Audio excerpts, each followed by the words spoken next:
सोनादाम दिनु न हजुर हजुर के लाग्यो त्यो तल बहिनी ल्याइदिउँ भन्छ त्यस्तो त्यो दाग दाग आएछ अरे अनि त्यो अनुहारमा फुस्सो फुस्सो हुने क्या चिल्लो त्यो त सुक्खा भएर होला नि त सोनादाम लाउँदा त झन् बिग्रिन्छ नि त त्यो लाउने हो है दाग हो भने दागको छुट्टै हुन्छ नत्र मोइस्चराइजर लाउनु पर्यो क्रिम लगाउनु पर्यो त्यो सोनादामले राति सुत्दाखेरि लाउँछ सधैँ तपाईँले नि लाउनुहुन्छ क्या हो यो मैले त लाउँदैन मैले त उस त्यो नाइट क्रिम लाग्यो त्यसले त अनुहारलाई सबै खपाइ पारिदिँदो रहेछ सोनादामले र नाइट क्रिमले एउटै काम गर्छ यस्तै छाला पातलो बनाउने छाला पातलो बनाएर तपाईँको अनुहारभरि जुन यो रेसा देखाएको छ नि सबै असर यो सोनादामले पनि त्यही काम गर्छ सुरुमा चाहिँ बच्चाको जस्तो आनन्दको राम्रो चिटिक्क परेको छाला बनायो होइन पछि पछि अब चाहिँ घाममा एक्सपोज हुँदाखेरि सबै बिग्रियो होइन त अहिले सबै अब दागहरू मेरो त यो झन् त्यो नाइट क्रिमले एउटा मगाएको थियो ए नाइट क्रिम ल्याइदियो झन् घाममा त हिँड्दै नहिँड्नु भन्छ घाममा हिँड्नुपर्छ आफू चाहिँ घाममा त अनुहार देखि कि तपाईँको भतभत पोल्दैन नि पोल्दैन अनुहार त घाममा जति हिँड्यो नि पोल्दैन अहिले नि लाउनुहुन्छ नाइट क्रिम अरे अहिले पनि आउँछ अब छोड्यो भने फेरि केही औषधहरू आउँछ कि भनेर यो चाहिँ नआउने जस्तो चाहिँ क्रिम चाहिँ के पाउँछ त भाइ नआउने क्रिम भनेकै घामबाट जोगिने नाइट क्रिम बन्द गर्ने अनि सनस्क्रिन लगाउने हो कि घामबाट जोगिने सनस्क्रिन लगाउने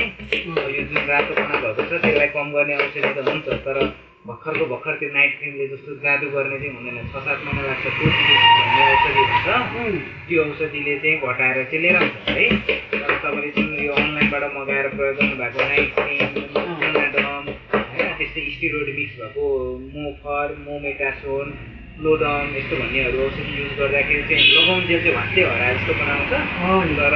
छोड्ने बित्तिकै समस्या चाहिँ एकदमै बढेर आउँछ अरे है त्यही भएर त्यस्तो औषधिहरू त नत्र चाहिँ एक त लाउनै हुन्थेन अब लगाइहाल्नु भयो बिग्रिसक्यो अब चाहिँ सनस्क्रिन लगाउने घामबाट जोगिने क्याप लगाउने छाता ओढ्ने होइन जोगाउनु पर्छ क्या यो जोगाउँदै गयो भने आफै भरिँदै भरिँदै भरिँदै सनब्लक एकदमै राम्रोवाला लाउनुपर्छ 50+ SPF-को होइन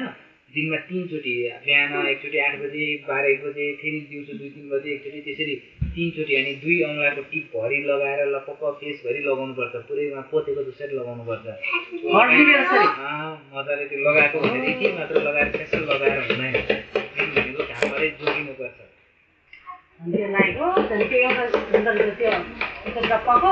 त्यसले चाहिँ छालै पातलो गर्ने बिस्तारै छालै पातलो त गर्छ त अनि त्यही त अनि सबै छालै अनि त्यो दाग दाग आउँदा त त्यो लाउँथ्यो त अनि हाम्रो नानीको त्यो सोनादाममा त्यही त सोनाडम भनेको चाहिँ 3 थरी औषध छ कि त्यसमा एन्टिब्याक्टेरियल स्टेरोइड र एन्टिफङ्गल 3 थरी औषध छ होइन